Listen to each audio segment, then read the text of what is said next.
ওয়ার্ডটা পিক করে তারপরে শেষ পর্যন্ত মারতে পারেন, টাইমিং একটু গড়বড় হয়েছে সেই কারণে, নাকি শেষ করে আসতে পারলেন না শেষ পর্যন্ত এই কারণে? দুইটাই কারণ। আমি যেটা প্ল্যান করেছিলাম যে খেলাটা শেষ করব, ওইটা একটা আলটিমেট গোল ছিল। আর ওই বলটা আমার শটটা আমি যেভাবে খেলতে চেয়েছিলাম ওইভাবে আসলে এক্সিকিউট হয়নি, আর এত দূরে চলে যাবে এটাও আশা করিনি। সো এই কারণে একটু আপসেট বলবো না, মানে শেষ করে ভালো লাগতো আর কি। সো এই এই আর কি কারণ ছিল। প্র্যাকটিস ম্যাচে দেখছিলাম যে নাহিদের সঙ্গে আপনার একটা প্রতিযোগিতা চলছে, আজকে যখন নাহিদ বোলিং এ আসলো আপনি চার্জ করা শুরু করলেন, এখানেও কি একটা নাহিদের সঙ্গে প্রতিযোগিতা চলছে? না ভাই, আমি সবাইকে চার্জ করার চেষ্টা করছি আজকে, পার্টিকুলার কোনো বোলারকে না। কারণ রানটাই এমন ছিল যে শুরু থেকে একটু কীভাবে রানটা আগায় নেওয়া যায় এই পরিকল্পনাটা ছিল, স্পেশালি পাওয়ার প্লেতে। সো কোনো পার্টিকুলার বলো না, অবশ্যই মাঝখানে আমরা ক্যালকুলেটিভ ক্রিকেট খেলেছি, কোন সময় কাকে একটু রেসপেক্ট দিতে হবে ওটা তো মাথায় ছিল। বাট শুরু থেকে প্ল্যান ছিল যে যত পজিটিভ ব্যাটিং আমরা করতে পারি। আপনি একটা ইন্টারভিউতে বলেছিলেন যে এই টুর্নামেন্টেরও আগে, বেশ কিছুদিন আগে, যে এই টুর্নামেন্ট দিয়ে আপনি আবার বিশ্বকাপের যে প্রেশারটা তৈরি করা এবং এখানে বিশ্বকাপে ফেরার একটা চ্যালেঞ্জ হিসেবে নেবেন, এবং সেই জায়গায় আপনি পৌঁছাতে পেরেছেন কিনা? আপনার দুটো ভালো ইনিংস দেখেছি, আরও কয়েকটা ভালো ইনিংস দেখেছি যেগুলি হয়তো আরও ব্যারিক বড় হতে পারতো। এই মুহূর্তে কি মনে হয় যে আপনার পুরো প্রক্রিয়ার মধ্যে ঢুকে গিয়েছেন, বিশ্বকাপ দলে ফেরার মতো অবস্থা করছে? না, আমি যতটুকু জানি বিশ্বকাপ টিম তো দিয়ে দিয়েছে, আমি তাই জানি। বাট সেটা তো আসলে আমি মানে এটা নিয়ে আমি চিন্তাও করিনি। আমার মূল ফোকাস যে আমি কিভাবে আমি প্রতিদিন ইম্প্যাক্ট রাখতে পারি। আর আমার কাছে মনে হয় যে স্টিল নট এনাফ। আমি যেভাবে ব্যাটিং করেছি এখানে আরও সুযোগ আছে। আমি চেষ্টা করব নেক্সট ম্যাচে যদি আবার সুযোগ পাই আবার দলের ওপর ইম্প্যাক্ট রাখার। সিলেকশন আসলে আমার কন্ট্রোলে নাই, এখানে কোচ, ক্যাপ্টেন, সিলেক্টররা যেটা টিমের জন্য ভালো মনে করেছেন সেটাই আসলে করেছেন। বাট আমার কাজ রেগুলার পারফর্ম করা, যেটা আমি করার চেষ্টা করছি। যদি আপনি টি-20 ক্যাপ্টেন হতেন, আমাদের বর্তমান বিপিএলটা যদি আমরা চিন্তা করি, যারা টপ অর্ডার সবাই অফ ফর্মে, আপনি যেভাবে খেলছেন, আপনি যদি ক্যাপ্টেন হতেন, অন্য প্লেয়ার যদি এভাবে খেলতো, আপনি কি তাকে বিশ্বকাপের দলে আরেকবার রেকর্ড কনসিডার করতেন কিনা, যেহেতু 31 তারিখ পর্যন্ত একটা সময় আছে? প্রথমত আমি তো ক্যাপ্টেন না, এটা চিন্তা করার কোনো ওয়ে নাই। আমার কাছে মনে হয় যে শুধুমাত্র এই যে 8টা-10টা ইনিংস হবে হয়তো, আমি যদি ওভাবে ধরি যারা রান করছেন না, এটা হতে পারে। টি-20তে আসলে ফেলিয়ার নিয়ে খুব বেশি চিন্তা করাটা আমার কাছে মনে হয় না যৌক্তিক। দেখবেন যে একটা ভালো ইনিংস আবার ওই কনফিডেন্সটা ফেরত আনবে। সো যারা রান করছে না তাদের উপরে ওই বিশ্বাসটা আমার মনে হয় যে যারা টিম ম্যানেজমেন্টে আছেন তারা রেখেছেন, এবং আমার মনে হয় না এটা নিয়ে খুব বেশি চিন্তার কোনো কারণ আছে। কারণ টি-20তে ফেলিয়ার আসবে। সো বিশ্বকাপের আগে রান করছে না, কেন করছে না, এত বেশি আসলে চিন্তা করার থেকে আমার মনে হয় পজিটিভ চিন্তা করা ভালো। এবং আপনি যদি আগের সিরিজগুলো, ইন্টারন্যাশনাল বায়োল্যাটারাল সিরিজ যারা ওনারা খেলেছেন তারা কিন্তু খুব ভালো অবস্থানে আছেন এবং বেশ কয়েকটা সিরিজও জিতেছেন। সো ওই কনফিডেন্সটা কিন্তু থেকেই যাবে। সো এটা নিয়ে খুব বেশি আমার মনে হয় না চিন্তার কোনো কারণ আছে।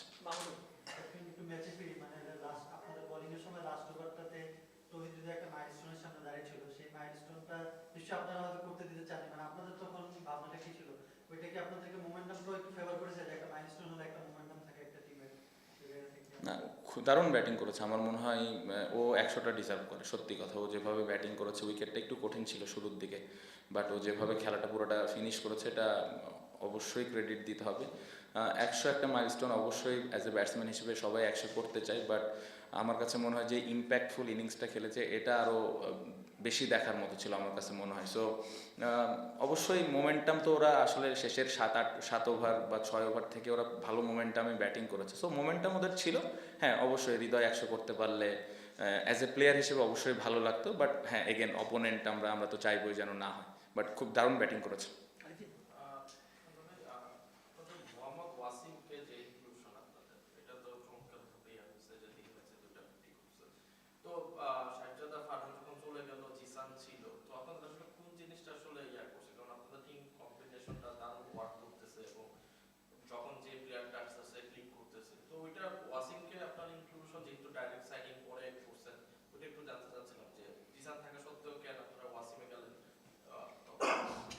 প্রথমে বলি, জিসান খুবই আনফর্চুনেট, খেলতে পারতেছে না। ও আসলে টি-20 ফরম্যাটটা যেরকম খেলে এটা খুবই মানে আমি বলবো যে আমার নিজের কাছেই খারাপ লাগছে, কারণ ওকে ওই সুযোগটা করে দিতে পারছি না, কারণ যেভাবে কষ্ট করছে, যেরকমভাবে ব্যাটিং করছে, খুব ভালো অবস্থানে আছে, বাট এগেন টিম কম্বিনেশনের কারণে আসতে পারছে না। বাট আমি বিশ্বাস করি ওর যদি অপরচুনিটি আসেও ভালো করবে।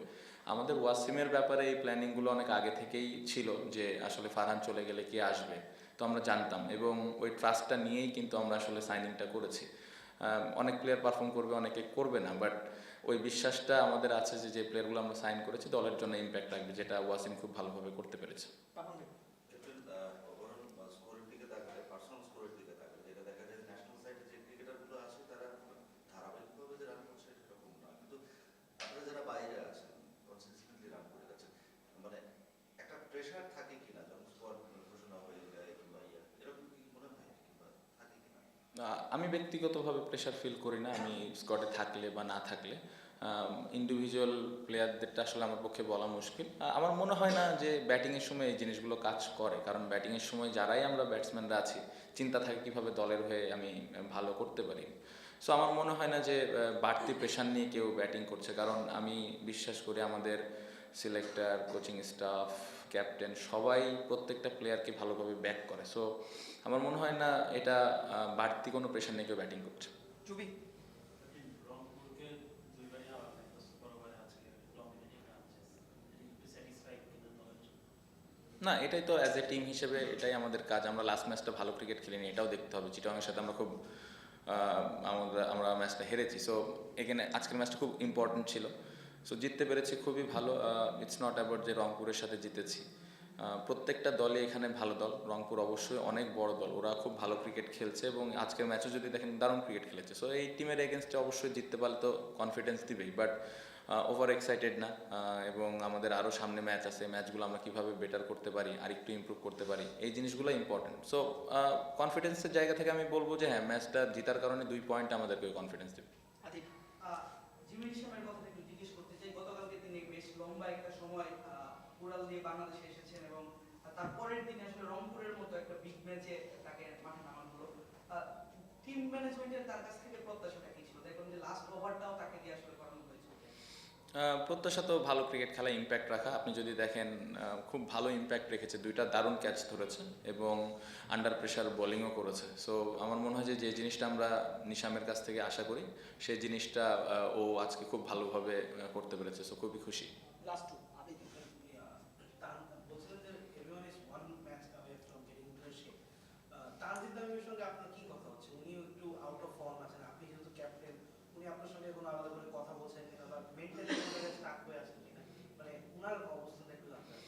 বাংলাদেশের এই মুহূর্তে one of the best batsman আমার কাছে মনে হয় ইন দিস ফরম্যাট। সো এই 4টা-5টা ইনিংস নিয়ে আসলে ও চিন্তা মানে করার কথা না আমার কাছে, যেটা মনে হয় ও চিন্তা করছে কীভাবে দলের উপর ইম্প্যাক্ট রাখে। আমি যেটা বললাম, টি-20তে এরকম 4টা-5টা ইনিংসে ফেল করবেই একটা ব্যাটসম্যান, এটা হয়ে আসছে। আর এখন দেখেন যেই উইকেট আমরা খেলতেছি অনেক ইউজড উইকেট, সো একটু কঠিন।